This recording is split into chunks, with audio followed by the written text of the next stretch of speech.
Today's Wednesday. Every morning when you wake up, you should give thanks to God for your life. Every person who is spiritually awakened should seek God's presence in the morning. As I often say, we live in a world that moves too fast. Everything is rushed. We never seem to have enough time to do what we want. At the very least, we wish we had more time to do what we want. You come home tired, and maybe you don't have time to pray because you are exhausted.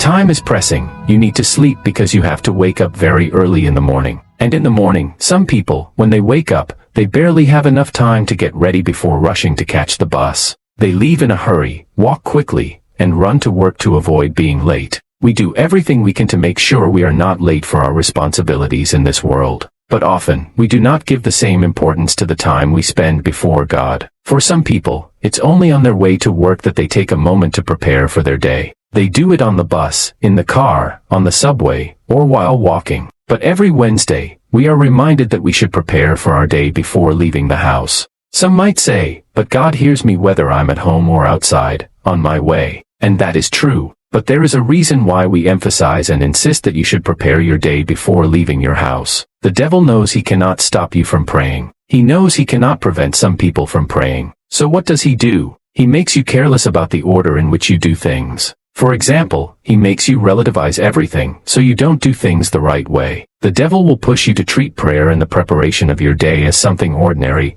as a routine, but in a negative sense, so that you do it without heart, without real intention. This does not happen to everyone, but it is one of the devil's traps to weaken the effectiveness of our prayers. There is a difference between praying while thinking about what you are going to wear today, about your schedule, about your boss, your colleagues, and what will happen. And there is a difference between someone who prays with their whole heart, focusing all their thoughts on God. There is also a difference between preparing your day before leaving the house and doing it after you've already left. But the devil wants to make you believe that all these things are the same. Let's read Psalm chapter 143, verse 8. It says, "Cause me to hear your loving kindness in the morning, for in you do I trust. Cause me to know the way in which I should walk, for I lift up my soul to you." When you prepare your day, do as David did and ask God to let you hear his loving kindness. Pray that today your ears will hear good news, that you will hear of the Lord's goodness. Entrust everything you will do to God. Even if you don't know exactly what to bring before him, commit your entire day to him, everything that will happen. Ask God to make known to you the way you should walk.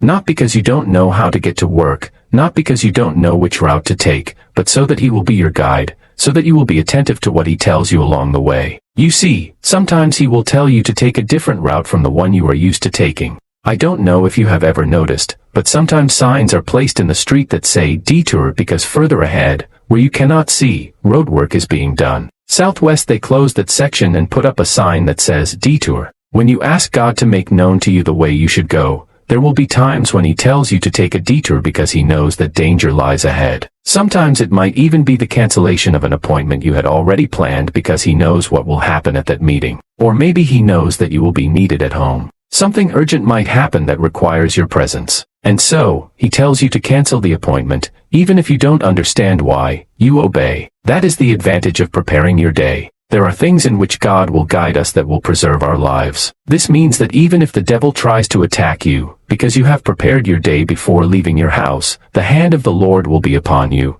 and you will be protected.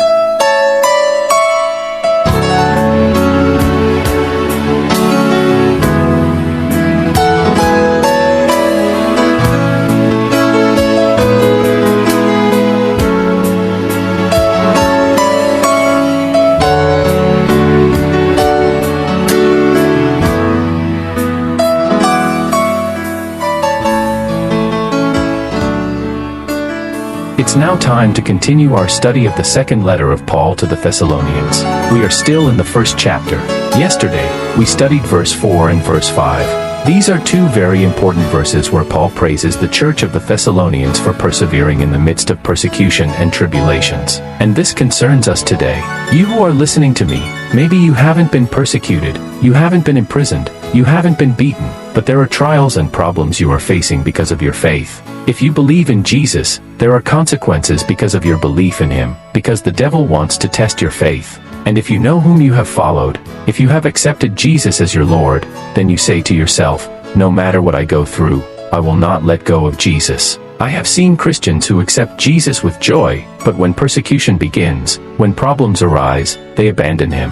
You were living in fornication or adultery to survive. And when you leave fornication or adultery and start having financial difficulties, you return to sin to survive. This means that you were unable to endure the trials. But I also know others who have endured, who have persevered despite having nothing, despite having an opportunity to sin to make money. They refuse, for the glory of God. There are couples who were living together to reduce rent costs, but they were living as husband and wife without being married. But when they heard the message of repentance, especially the message I preach on Fridays, some sisters made the decision to separate, to leave fornication for the glory of God. And despite the difficult moments, they persevere. May God bless every brother and sister who accepts suffering for Jesus. That is why Paul praises them, because they persevered in the midst of tribulations and persecutions. Verse 5 says that this is evidence of the righteous judgment of God, so that they may be counted worthy of the kingdom of God. I always pray that I may be found worthy of the kingdom of God. Someone who is counted worthy of the kingdom of God is someone who does not compromise, who does not give up because of problems. You persevere.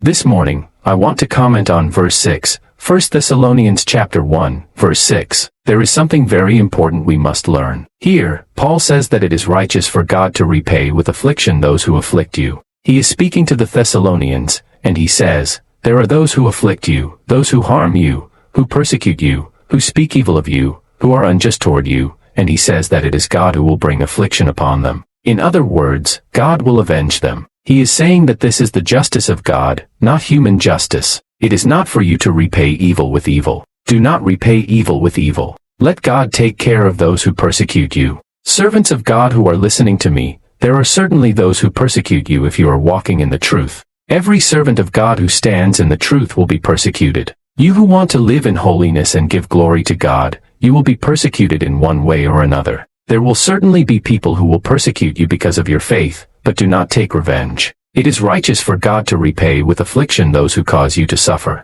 This is Paul who writes this, and it reminds me of the words in Romans chapter 12, verse 19. Paul said, Beloved, do not avenge yourselves, but rather give place to wrath, for it is written, Vengeance is mine, I will repay, says the Lord. It is very important to understand that a child of God must not seek revenge. If someone has wronged you, do not take revenge, because when you take revenge, God does not intervene. You are the one handling the matter. But if you want God to handle the situation, the injustice, the suffering caused by those who afflict you, then do not take revenge. In verse 19, he says, but rather give place to wrath. What wrath is he talking about? He is talking about the wrath of God. There are doctrines that speak of the grace of God and claim that in the New Testament, the wrath of God no longer exists. That is false. It is a lie. Here, I am reading from the New Testament, and it says that we must leave room for wrath. It is speaking of the wrath of God. I continue reading verse 19, because it is written, Vengeance is mine, I will repay, says the Lord.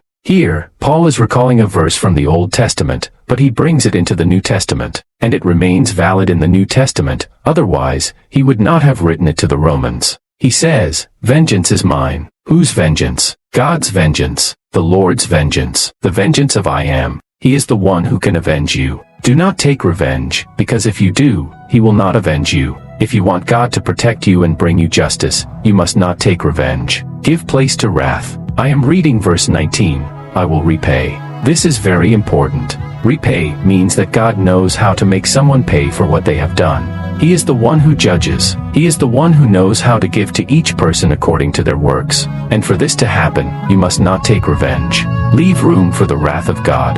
God willing, we will continue in tomorrow's Kanguka.